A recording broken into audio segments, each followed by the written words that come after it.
Welcome back, everyone. Today we'll be talking about how to accelerate your badminton learning.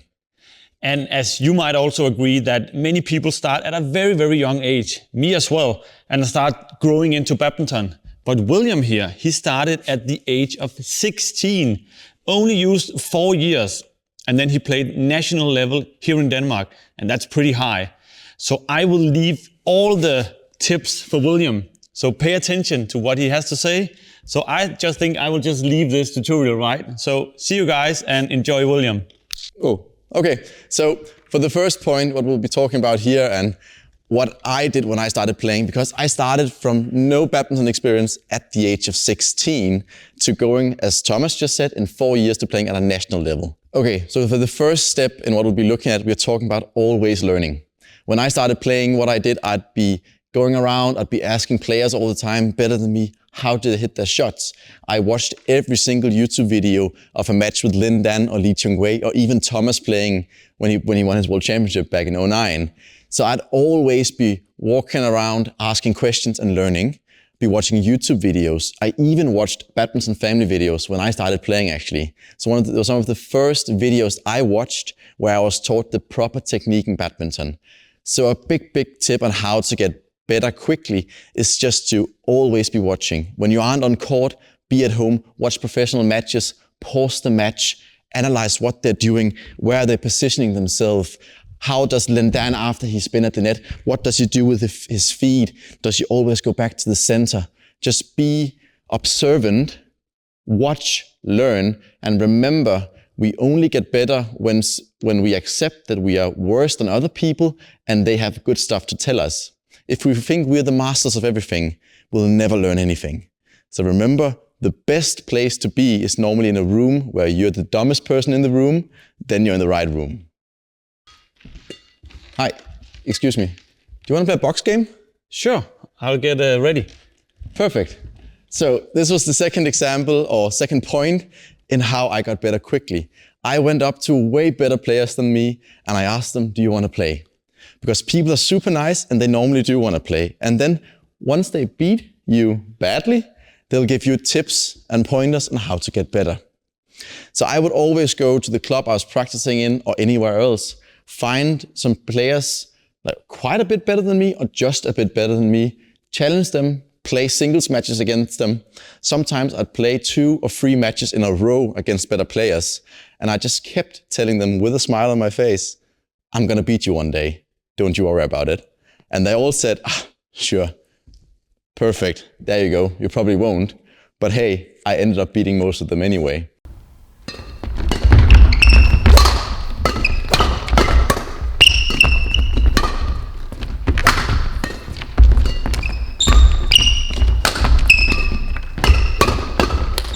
They're probably going to say yes, and you'll learn so much from it because you'll be playing at a higher pace with players with probably better technique than you, deceptions, trick shots. You get proper experience with high-level badminton play, and then you improve super fast as well.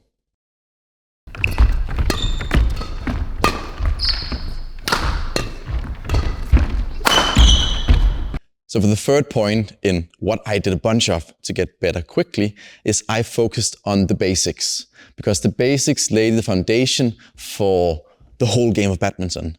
So what I did in my own time was I'd go down and I'd do footwork on my own in the court, or in the hall, I'd say. But yeah, getting back to the point, I did footwork and I did a lot of it. I would have a camera positioned behind me. I could have a camera on the side or even a camera in front, right like where it is right now. And I'd do footwork and I'd analyze my motion. I'd see if I just come from the corner, how did I go back to the center? How am I landing? What's my balance? I was critical of myself in a productive way, and I used this to be efficient. Because why just go do footwork if you aren't checking if you're doing it properly? Of course, it depends on, is the goal of this footwork to do speed and agility, or is it technique? But I was talking about technique and focusing on moving properly. So I'd be recording myself and I'd be doing footwork. Then when I was at practice, working with my coach or even looking at videos online to compare, I started by focusing on the basics. I focused on form rotation, loose grip, the right grip, and then I would focus on consistency when hitting shots around the court. So I put a lot of focus on drops, clears, and lifts to get some safe, secure placement on the court with the shuttle so I could get the game going. So the whole combination of getting some proper footwork going, really working on it, analyzing it, and then getting some safe shots in your game meant that I rather quickly stopped giving away points to my opponents, and they had to earn the points against me. And that was really when my game actually started to skyrocket a bunch, because believe it or not, in badminton we give away way too many points when playing.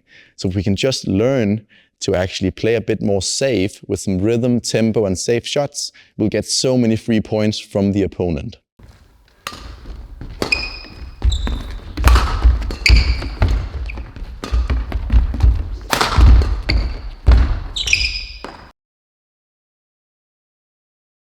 For the fourth point, we are here in this small gym that's in the hall, and I have a bunch of elastics and these sliding pads that you can kind of use to slide on the ground to do different drills with. Because the fourth point, and what's really worth emphasizing, is that in order to play badminton and practice a lot, because I did practice quite a lot, I had to do some supplementary gym work, where I was working a lot with elastics and stuff like this to work on my mobility and my general strength. This also helped me a bunch, because when I started competing at a high level, and once it became like a really high level, I had a challenge. The thing is, with me not starting with badminton from the age of 4, 5, 6, 7, or even 8, I didn't have all these years to develop my technique and the trick shots and deceptions. So when I was playing, I had to rely on something else.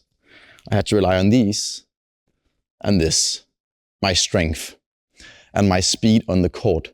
So I worked even harder in the gym than most people I played against do, because I knew if I can just be fast enough, agile enough, and have great mobility, then I can outrun my opponent, or at least I have enough strength and mobility and endurance so I in practice can keep training and keep challenging all these good players.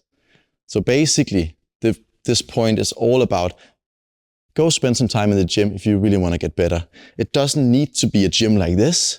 It can just be by supplementing with some extra work of small stuff. It makes a huge difference, and it's the extra stuff you can do on the side that's going to make you develop faster than your opponents.